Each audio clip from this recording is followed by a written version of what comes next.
Magandang umaga po sa inyong lahat, no? Magandang araw kung nasan man kayo ngayon, hapon, gabi, araw, umaga, mga kababayan, no? Kahit saan man po kayo naroroon.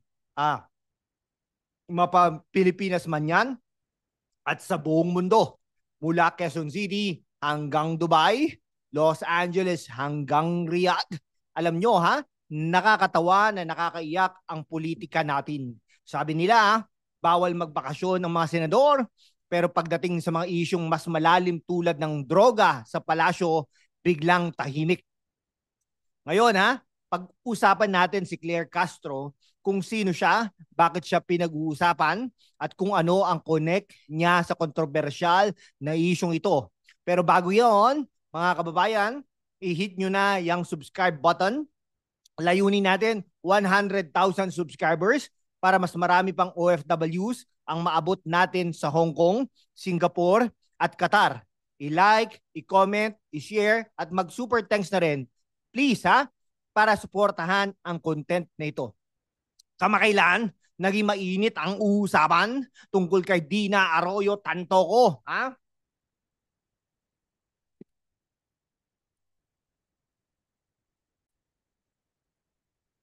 Okay ha, so katulad po nga ng sinabi natin, ay talagang kailan lang, no? Naging mainit ang usapan tungkol kay Dina Arroyo Tantoco, Deputy Social Secretary ng Malacanang, na umamin sa paggamit ng droga kasama ang yumangong asawa niyang si Paulo Tantoco. Pero bakit biglang napasok si Claire Castro sa usapan? Ano ang connect? At bakit parang mas malaki ang ingay sa social media kaysa sa totoong aksyon? Sa episode na ito, susuriin natin ha.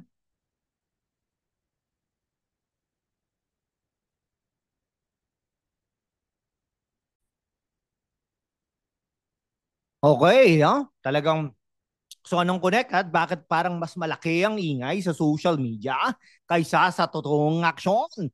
Sa episode na ito, susuriin natin ang mga detalye, magbibigay ng konteksto at maghahain ng mga pananaw natin sa mga nangyayari mga kababayan. Kaya mga kaibigan, buckle up, magiging masaya, matalino at medyo masakit ang ilang mga minutong nating paglalakbay sa episode na ito. Kung OFW ka sa Toronto, Sydney o Jeddah, i-share ito sa mga kababayan natin. Mag-comment kayo ng ikaw na para malaman natin kung nasan kayo, at huwag kalimutan mag-super thanks para mapanood natin ito hanggang New York, London at Kuwait. Isang araw ha, nag-scroll sa X, tapos biglang may nag-post, Claire Castro, konektado sa kontrobersiya ng droga sa palasyo. Wait, what?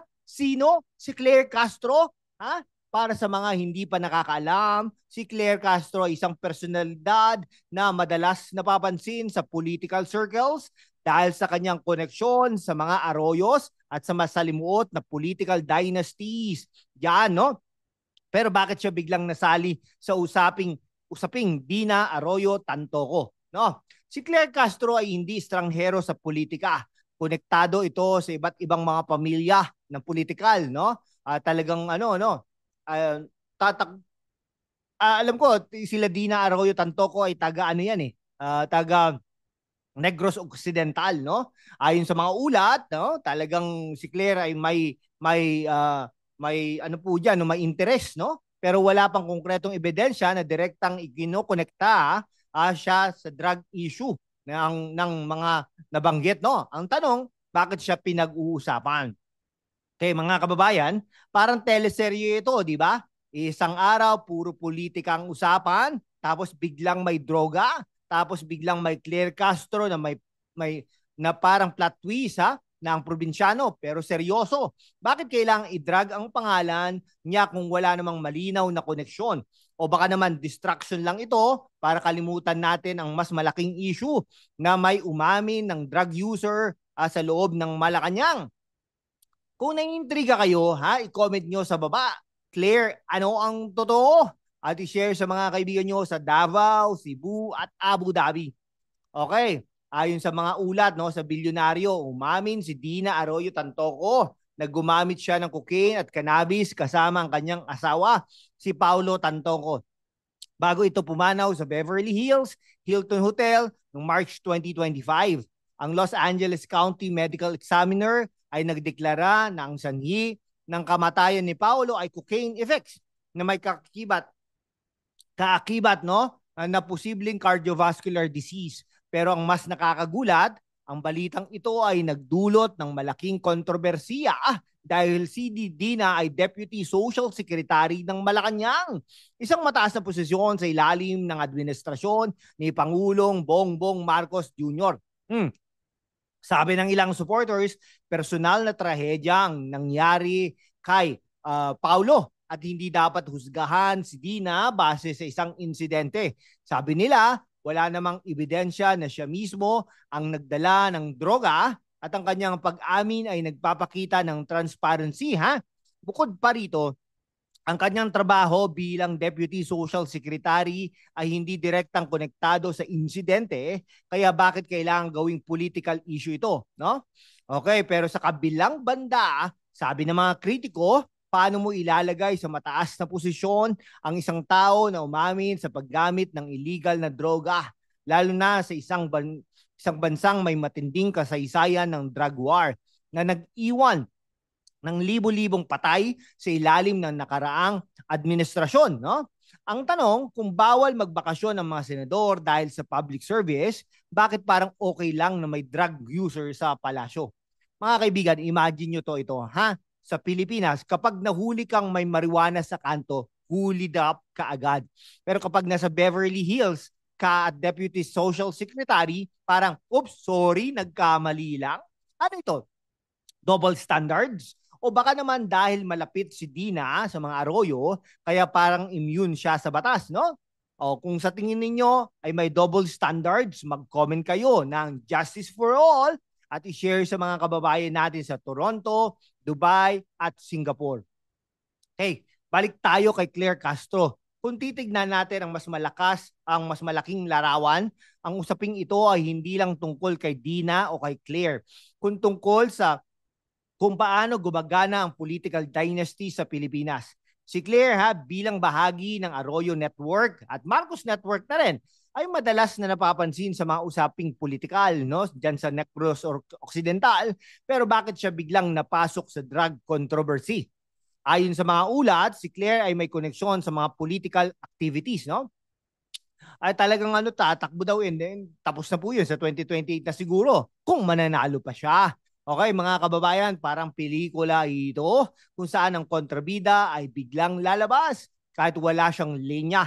Si Claire Castro ba ang kontrabida o baka naman extra lang siya sa mga eksenang ito? Pero seryoso, bakit kailangang i-drag ang mga pangalan ng iba kung ang main issue ay may droga sa palasyo? O baka naman distraction ito para kalimutan natin ang tunay na tanong, sino ang accountable?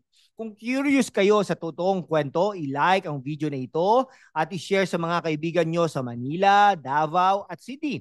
Okay, para sa mga OFW natin sa Saudi Arabia, Canada at Japan, bakit mahalaga ang isyong ito? Simple lang, ang mga ganitong kontrobersiya ay nagpapakita ng estado ng gobyerno natin.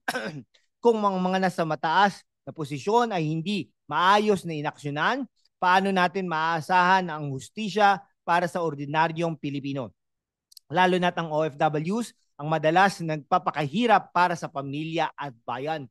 Ang Philippines Drug War, Philippine Drug War na nagsimula sa ilalim ni Pangulong Rodrigo Roa Duterte ay nag-iwan ng libo-libong patay mula 6,252 hanggang 30,000 ayon sa mga human rights groups.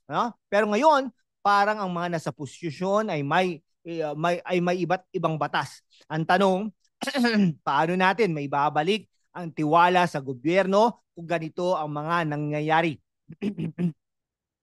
Mga kababayan, parang ganito ang laban, no? Kapag mahirap ka, ikaw ang unang huhulihin. Pero kapag may apelyido kang Arroyo o Tantoco o Marcos, parang VIP pass mo ang palasyo. Kaya naman, sa mga OFW natin sa Dubai at Singapore, mag-ingat kayo. baka pag uwi nyo, kailangan nyo rin ng apelyido para makaligtas sa batas. Kung agree kayo na kailangan ng pagbabago, mag-super thanks na rin please ha, para suportahan ang content natin.